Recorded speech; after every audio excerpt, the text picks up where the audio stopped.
Quiero agradecer a mi querido profesor, el doctor Joel Chipana Calán, que me enseñó en las aulas de la Universidad San Martín de Porres, de nuestra Facultad de Derecho, por esta invitación para tocar un tema tan importante, tan vigente desde antes, hoy y mañana, que es el proceso constitucional de habeas. Últimamente, ahora que estamos en un panorama político de elección presidencial, algunos presidentes o expresidentes, algunos ex candidatos a la presidencia de la República han recurrido a esta garantía constitucional, que para mí es una garantía por excelencia y la más formidable, porque tutela lo más importante que tiene el ser humano luego de la vida, que es la libertad.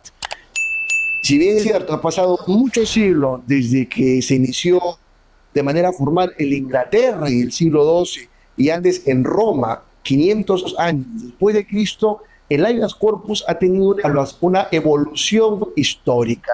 Ya no tutela solamente la libertad personal, la libertad de tránsito, el derecho a no sufrir desaparición forzada, sino también otros derechos, como por ejemplo el acceso al DNI, el acceso al pasaporte, y evitar también molestias a la libertad como son los seguimientos indebidos, es decir, sin existir una resolución judicial. Sin más preámbulo, vamos a iniciar nuestra clase sobre esta garantía constitucional fundamental que es el habeas corpus. Vamos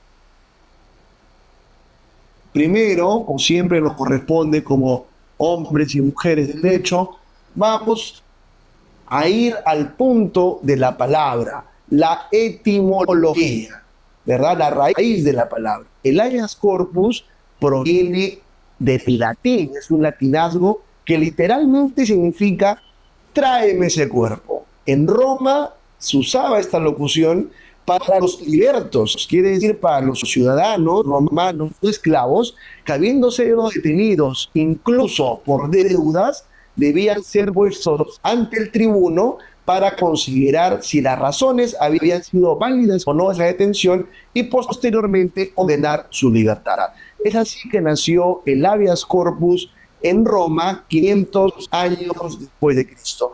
Luego, en el siglo XII, hay vestigios en Inglaterra, que recordemos que tiene el common law como sistema jurídico, sobre el habeas corpus. No es hasta junio de 1215 cuando el rey Juan Sin Tierra firma la famosa Carta Magna, ¿no? Que muchos mencionan para referirse también a la constitución de cualquier estado, en la cual se desarrolla que no puede haber una detención arbitraria. Quiere decir que el poder absoluto del rey es sometido también a una norma, que en este caso la Carta Magna. Recordemos que hoy en nuestros tiempos vivimos en un estado constitucional de derecho.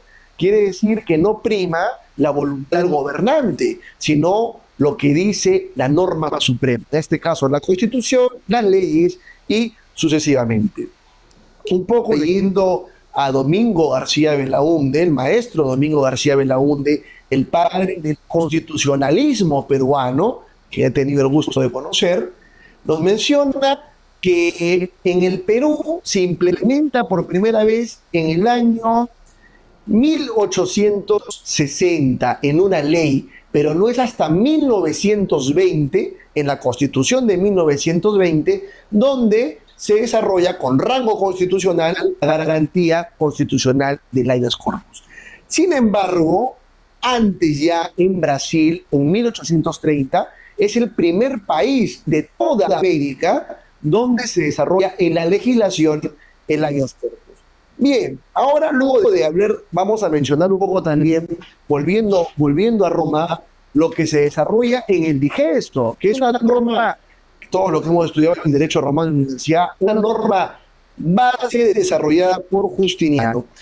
Se refería al habeas corpus en el digesto cuando se habla del homine liberto exhibendo. Quiere decir que cuando un ciudadano romano, como mencionábamos antes, era detenido arbitrariamente, se le ponía a la vista del tribuno.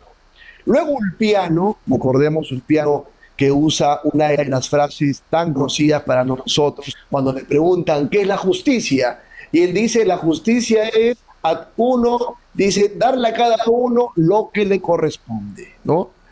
darle a cada uno lo que corresponde. En el libro 18 de este digesto, ad edictum dice lo siguiente: propones este interdicto amparar de libertad, esto es para que hombres libres no sean retenidos por nadie.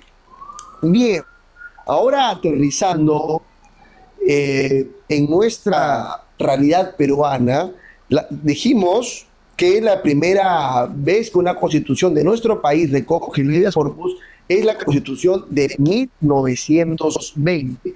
Hoy está vigente la constitución de 1993.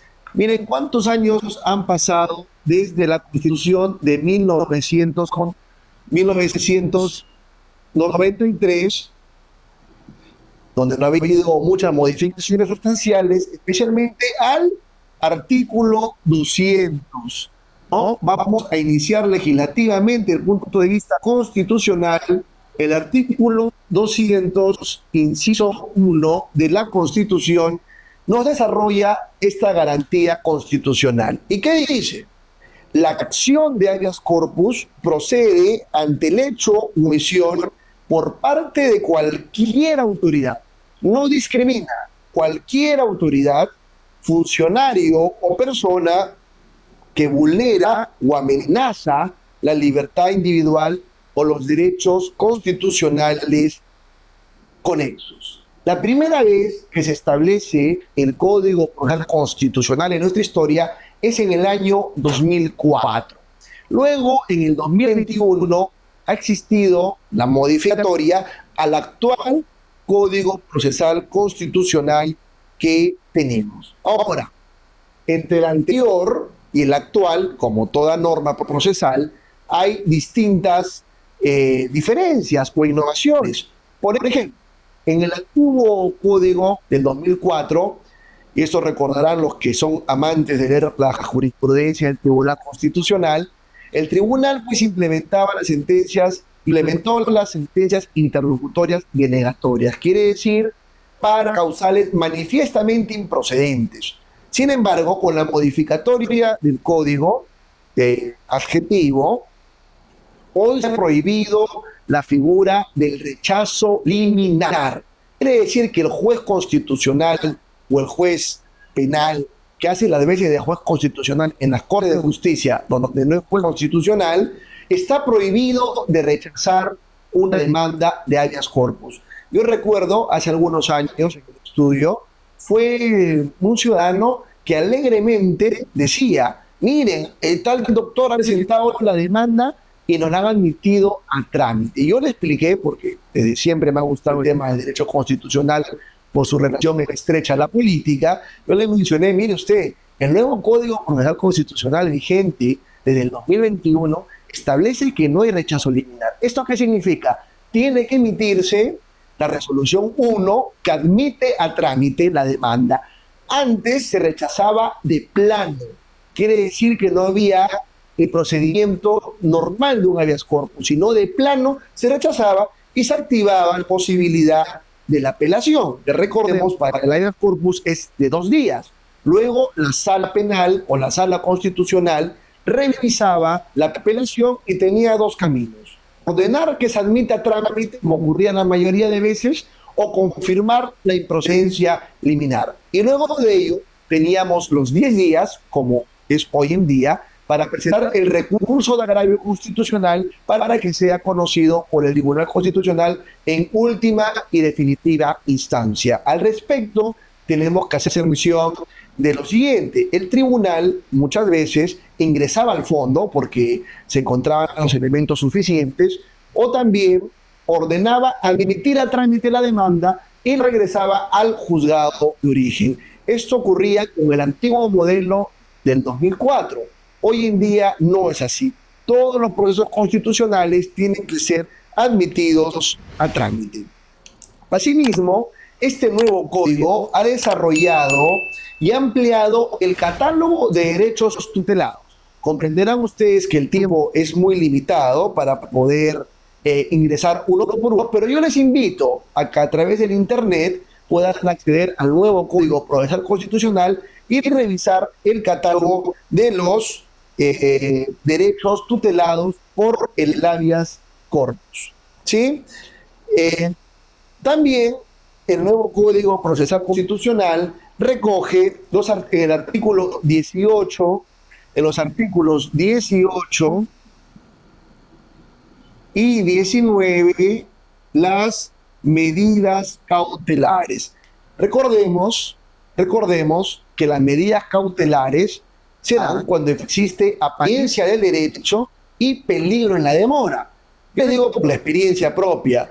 Es muy difícil que un juez constitucional sea en un proceso de un habeas corpus puramente por una resolución judicial que priva la libertad, por ejemplo, una detención preventiva, o un habeas corpus por violación a la libertad de tránsito, conceda una medida cautelar. En mi opinión y en mi experiencia, esto más se ve en los procesos constitucionales de amparo, donde se tutelan otros derechos.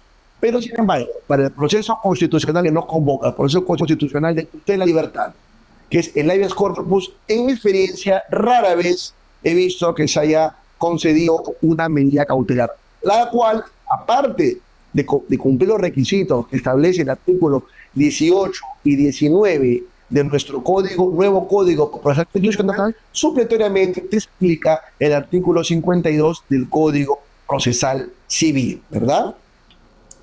Bueno, ha llegado el plato fuerte, lo que vamos a mencionar con mayor énfasis, porque entiendo que ahora tenemos en esta transmisión estudiantes de Derecho, tenemos también profesionales, y vamos a mencionar posteriormente a esto que vamos a desarrollar los tipos de habeas corpus, una tipología, cómo presentar una demanda, porque muchas demandas que son in extenso, pues no permiten que se tutele lo que en realidad se quiere, que en este caso es un derecho tan fundamental como la libertad personal, la libertad de tránsito, etc. Los tipos de habeas corpus lo desarrolló nuestro Tribunal Constitucional en 8 tipos. En el expediente 2663-2003 habeas corpus TC de fecha 23 de marzo del 2004. ¿Sí? ¿Cuáles son los tipos de habeas corpus que ahora vamos a desarrollar y vamos a mencionar ejemplo por ejemplo en nuestra clase? Primero, tenemos el habeas corpus reparador. ¿Sí? El habeas corpus reparador. Luego tenemos el habeas corpus restringido.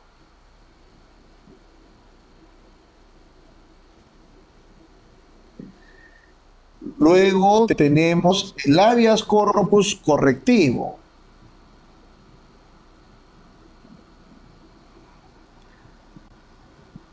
El habeas corpus preventivo.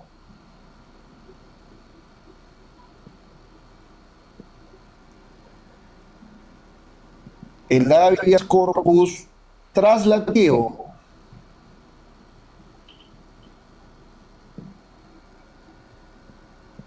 El habeas corpus instructivo. Y acercándonos al final, tenemos el habeas corpus instructivo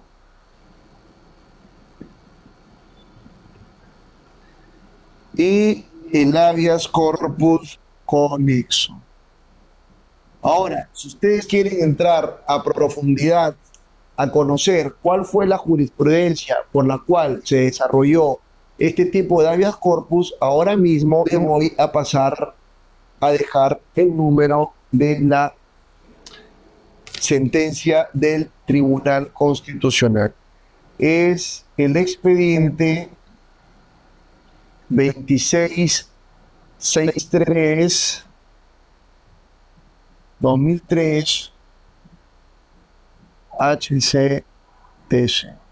¿De qué fecha es? 23 de marzo del 2004. Bien, dicho esto, vamos a proceder a conocer más y fondo, con ejemplos concretos, cada uno de los tipos de habeas corpus, ¿sí?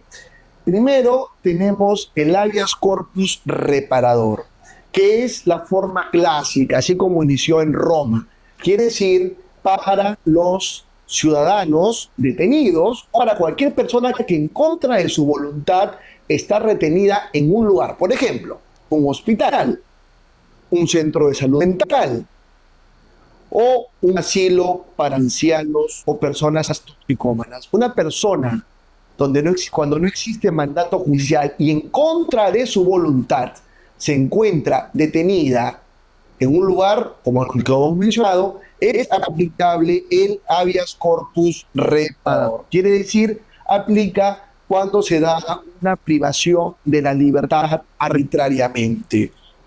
Luego tenemos el habeas corpus restringido. Esto se da cuando hay una molestia a la libertad personal. Y esta molestia, ¿cómo se configura? Cuando hay un seguimiento indebido. Por ejemplo, cuando la autoridad policial hace esta observación, seguimiento y vigilancia a una persona sin que exista un mandato judicial.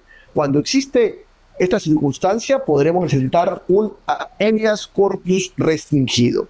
Luego tenemos el habeas corpus correctivo, que se relaciona a un trato penitenciario carente de razonabilidad. Ya lo ha dicho el Tribunal Constitucional. Las personas privadas de su libertad por el hecho de estar privadas de su libertad no han perdido sus derechos fundamentales, no han perdido la dignidad. Ustedes, quizás muchos recuerden ahora que vamos a hacer mención, en los centros penitenciarios existe esta palabra del hueco, que es un lugar donde se castiga al detenido o a la detenida que ha tenido una mala conducta. Entonces, este tipo de habeas corpus dirigido contra el director del establecimiento penitenciario permitirá que el juez conozca la demanda, admita trámite la misma y en el día se constituya para la inspección judicial, ¿tá? Es decir, para constatar in situ qué es lo que está ocurriendo. Luego tenemos el habeas corpus preventivo, que es cuando existe una amenaza a la libertad. ¿Y esto cómo se configura? Por ejemplo, cuando hay una orden judicial de detención, ¿ok? O se ha dictado prisión preventiva, no está la persona a la cual se debe detener y se han girado los oficios de orden y captura. Cuando ocurre esta situación, vamos a activar el habeas corpus preventivo. El habeas corpus traslativo se relaciona a lo que es la violación al debido proceso, que como sabemos es un derecho continente, ya lo ha dicho el Tribunal Constitucional en reiterada jurisprudencia, un derecho continente en el cual se desarrollan otros derechos. Este tipo de habeas corpus podrá ser usado cuando hay mora judicial o afectaciones al debido proceso. Luego tenemos el habeas corpus instructivo. Instrucción es una palabra que significa investigación, ¿verdad? Antiguamente en el Código de Procedimientos Penales se usaba esta palabra, la etapa de instrucción, la etapa de investigación. Entonces, en el habeas corpus instructivo se va a emplear cuando no se puede ubicar el paradero de una persona, llámese una desaparición forzada, ¿sí? Luego tenemos el habeas corpus innovativo. Siempre recordemos desde el desarrollo jurisprudencial del Tribunal Constitucional en este expediente 2663 de 2003, habeas corpus de fecha 23 de marzo del 2004. El habeas corpus innovativo que nos dice, a pesar de existir una sustracción, a pesar de que el hecho o la amenaza cesó, se desea evitar que esto ocurra nuevamente. Y ahora, ¿qué nos dice el nuevo Código Procesal Constitucional? Que se declara fundada la demanda y se ordena al demandado que no vuelva a incurrir en los hechos materia de la misma. Y luego tenemos el habeas corpus conexo, que no he visto en los anteriores, por ejemplo, a cuando se priva el derecho de defensa o a prestar juramento en contra de uno mismo.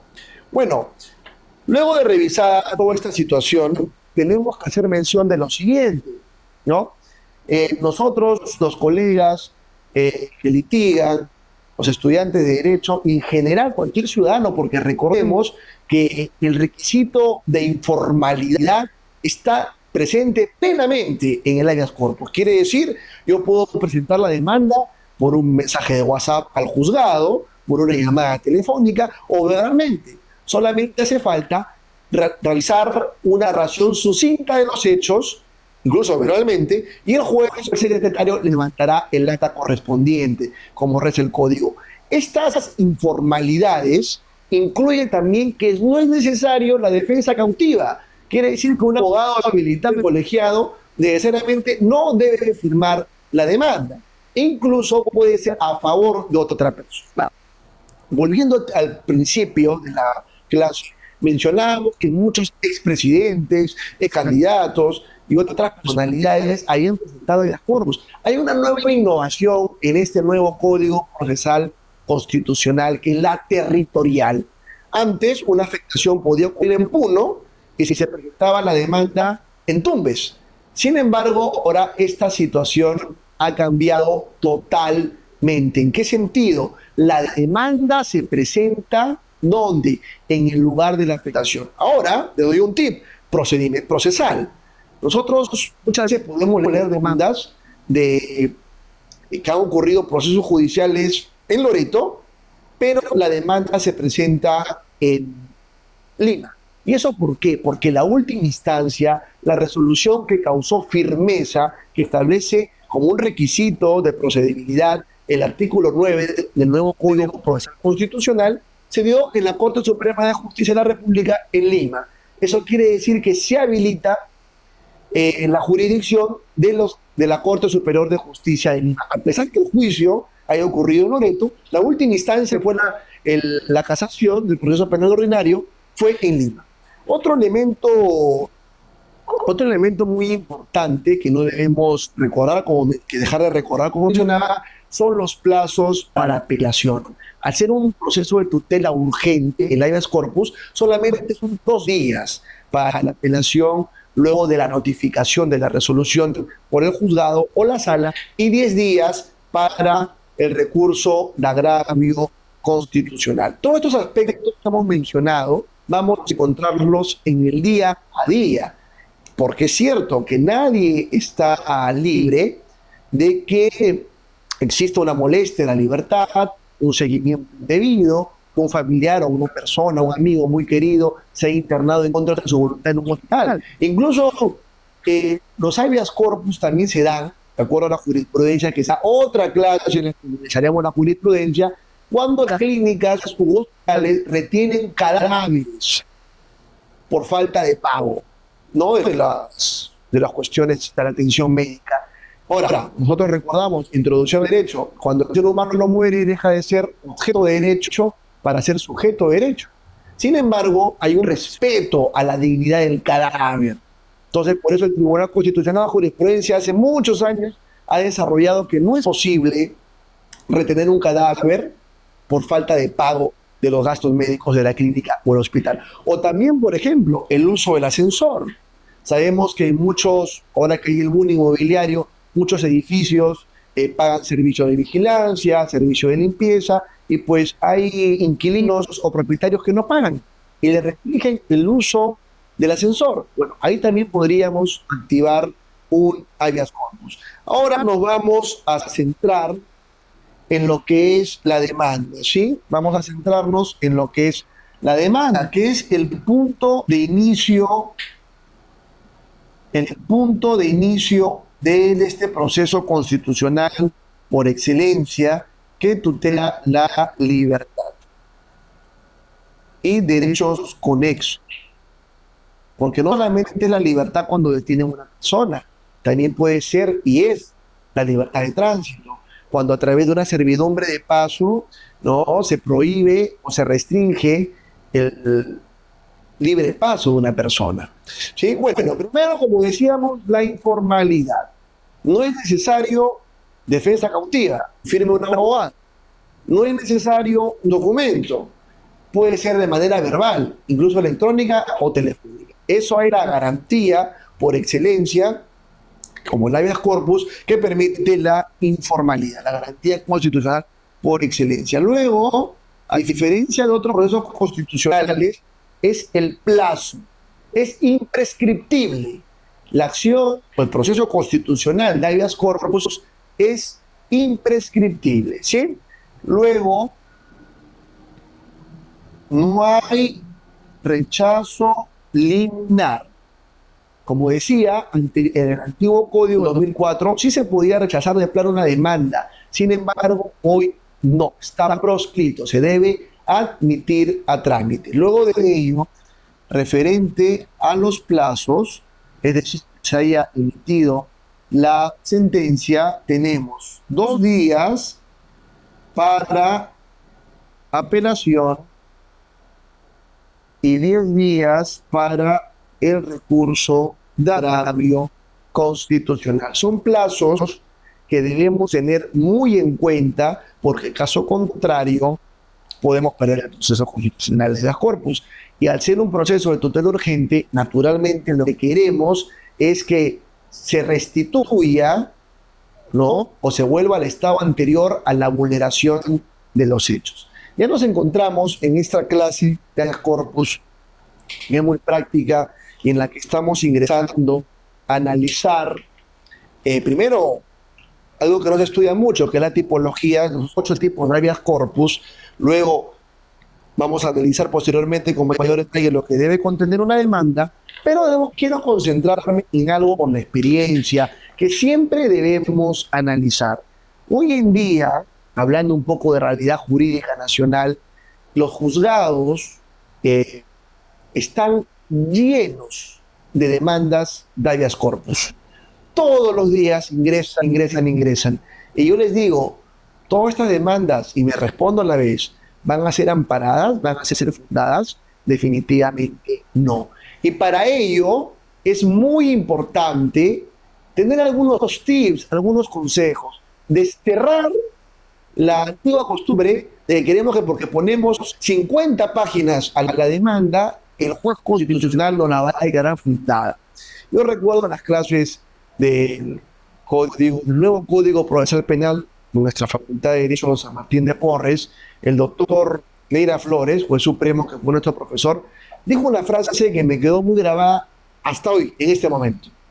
La brevedad es el manjar de los jueces. Debemos procurar ser concisos, didácticos, metodológicos, precisos al momento de redactar una demanda. No porque pongamos 100 páginas entre jurisprudencia supranacional y nacional y otros consejos redundantes, otros conceptos redundantes, probablemente el cliente que está acostumbrado a eso va a querer pagar más. Y quizás por eso vamos a poner más cosas. Pero estamos haciendo un daño al favorecido, a la persona contra la cual vamos a presentar, con la cual vamos a presentar la demanda. Le estamos haciendo un daño. Lo que mi consejo es que seamos concisos, precisos, breves, sin dejar de mencionar alguna jurisprudencia relevante que permita al juez con un caso similar desarrollar en el mismo sentido, pero también recordemos un principio del derecho iura novit curia. El juez conoce el derecho, no hay que enseñarle, el juez conoce. Dicho esto, vamos a dar algunos consejos. Primero, para evitar las improcedencias. Primero, como mencionaba anteriormente, el artículo 9, el nuevo Código Procesal Constitucional, nos habla del requisito de firmeza. ¿Y qué es el requisito de firmeza? El requisito de firmeza significa haber agotado dentro del habeas corpus para presentar un habeas corpus traslativo, mora judicial o afectaciones al debido proceso, haber agotado todos los recursos previstos dentro del interior del proceso penal. Quiere decir, trabajar de la mano con el nuevo Código Procesal Penal. Puede ser el recurso de reposición, el recurso de apelación, la casación, cuando el extremo mínimo del delito es 6 años, como sabemos, o también el recurso de queja. ¿Qué pasa si yo no he agotado todos los recursos previstos al interior del proceso? Definitivamente existe esta causal de improcedencia.